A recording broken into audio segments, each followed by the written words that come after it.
Welcome back to another technical deep dive here in the debug zone. Today, we're tackling a big question and breaking it down with insights from other users. Hopefully this clears up some misconceptions and helps you get the answer you need.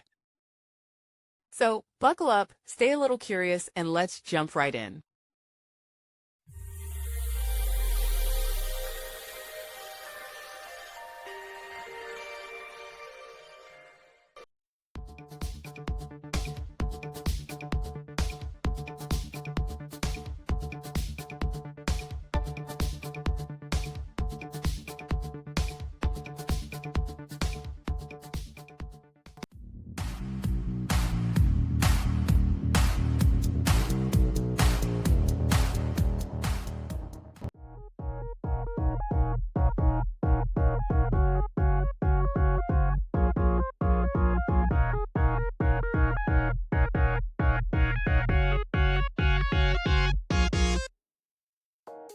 And that's a wrap.